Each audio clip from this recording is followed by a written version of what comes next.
Frank ने Johnson को hospital में ही मरवा दिया ताकि वो अर्ल और रॉन के खिलाफ कोर्ट में गवाही ना दे सके।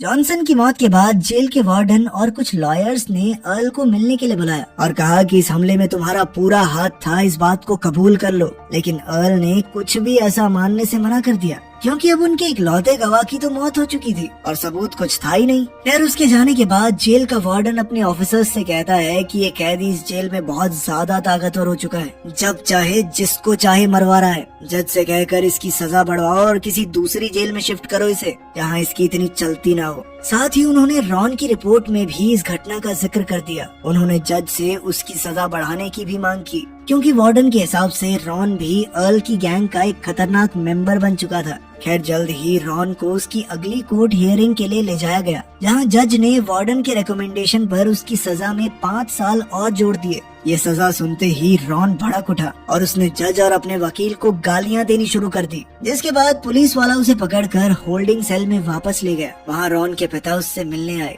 और अपने बेटे की ऐसी हालत देखकर उन्होंने भावुक होकर कहा कि बेटा तू चिंता मत कर, मैं महंगे से महंगा वकील लेकर आऊंगा, पर तुझे जेल से छुड़ाए बगैर चैन से नहीं बैठूंगा। उसी शाम सॉलिटरी कन्फाइनमेंट में कैप्टन अर्ल से मिलने के लिए पहुंचा और वो अपने साथ कुछ सिगरेट और एक बुरी खबर भी लाया था। असल में जेल के नए वार्डन और कुछ अफसरों ने अर्ल को इस जेल से ट्रांसफर करने का प्लान बना लिया था क्योंकि जेल में इतने साल बिताने के बाद अब अर्ल का नेटवर्क इस जेल में बहुत ही ज्यादा ताकतवर हो गया था और वो अब सबके लिए बहुत बड़ा खतरा बन चुका था। इसीलिए ऑफिसर्स जानबूझकर हॉस्पिटल में हुए कत्ल को भी अर्ल से जोड़ने की कोशिश कर रहे थे क्योंकि वो आदमी उसके और रॉन के खिलाफ गवाही जो देने वाला था। कैप्टन के मुंह से ये बातें सुनने के बाद अर्ल को जिंदगी में पहली बार टेंशन हो रही थी क्योंकि वो किसी भी हाल में इस जेल से नहीं जाना चाहता था और इसीलिए उसने तुरंत ही एक प्लान बनाना शुरू कर दिया, जिसके लिए उसने सबसे पहले जो गार्ड्स उसे खाना देने आते थे उसे खाना बंद कर दिया और फिर एक छोटे से ब्लेड से अपने हाथ से थोड़ा खून निकालकर उसने अपने शरीर पर लगा लिया और फिर उस बचे हुए बासी खाने को टॉयलेट सीट पर बिखेर दिया।